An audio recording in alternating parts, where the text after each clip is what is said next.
সব জার্নি থেকে launch journey সবচেয়ে বেশি ভালো লাগে, আর কোনো কষ্টই হয় না, খুব রিল্যাক্সে যাওয়া যায়। আসসালামু আলাইকুম সবাইকে, কেমন আছেন? আজকে দেখেন কত সুন্দর একটা ভিউ শেয়ার করছি আপনাদের সাথে।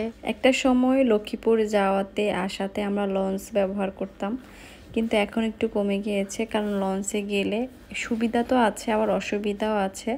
অসুবিধার প্রথম কারণ হচ্ছে অনেক ভেঙে ভেঙে যেতে হয়। যেমন আমরা যেহেতু লক্ষ্মীপুর যাই, চাঁদপুর যারা থাকে তাদের জন্য লঞ্চটা বেস্ট। আর আমরা যেহেতু লক্ষ্মীপুরের, সো আমাদেরকে এবার চাঁদপুর থেকে নেমে রায়পুর হয়ে অনেক ভেঙে ভেঙে চেঞ্জ করে করে ঘাড়ি আমাদেরকে যেতে হয় লক্ষ্মীপুর। তো এগুলো আসলে অনেক বিরক্তি লাগে আর কি, যার কারণে যাওয়া হয় না। আর লঞ্চে আসলে কিন্তু অনেক দেরি হয়। এখানে আমরা 4 ঘন্টায় চলে যাই, 3 ঘন্টা 4 ঘন্টায়, সেখানে আমাদের 6 ঘন্টা 7 ঘন্টা লাগে লঞ্চে, কারণ এখানে যেহেতু গাড়ি চেঞ্জ করতে হয় বারবার।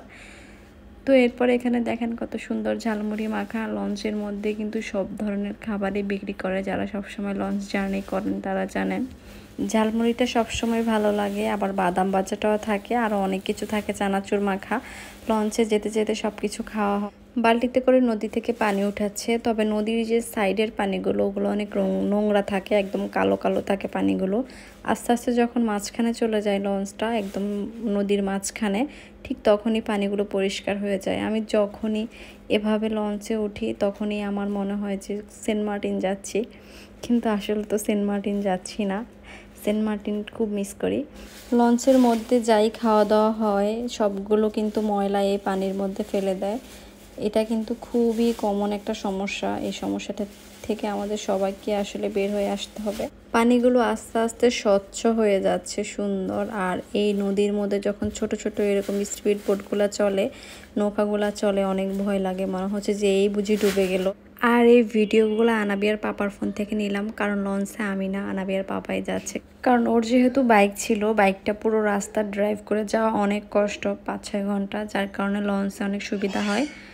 3-4 ঘন্টা লঞ্চে যাওয়া যায় আর কি। তো এই জন্য ওর ফোন থেকে ভিডিওগুলো নিয়ে শেয়ার করে দিলাম। আর দেখেন কত সুন্দর করে লঞ্চটা যাচ্ছে, আমি অনেক মিস করতেছি। আনাবিয়া আমাদের মাঝে আসার আগে আমি লঞ্চে উঠেছিলাম, এছাড়া আর ওঠা হয়নি।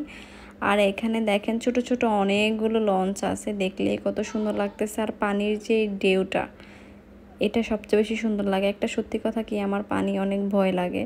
আমার মনে হয় যে পানিতে বুঝি এই পড়ে গেলাম, এই ডুবে গেলাম। আমি সাঁতার পারি, তাও আমার মনে হয় সব সময় যে এই বুঝি পড়ে গেলাম, এই বুঝি ডুবে গেলাম। আর এত পানি, আর এত পানি, মনে হয় যে কখনোই কিনারে আসতে পারবো না সাঁতরে, যদি পড়ে যায় আর কি। মানে উল্টাপাল্টা সব কিছু মনে আসে। আর এখানে দেখেন ছাদের উপর হচ্ছে নামাজের ব্যবস্থা আছে, চাইলে নামাজ পড়তে পারবে যে কেউ। আর আজকের ভিডিওটা এখানেই শেষ। সবাই ভালো থাকবেন, নেক্সটে দেখা হচ্ছে। আল্লাহ হাফেজ।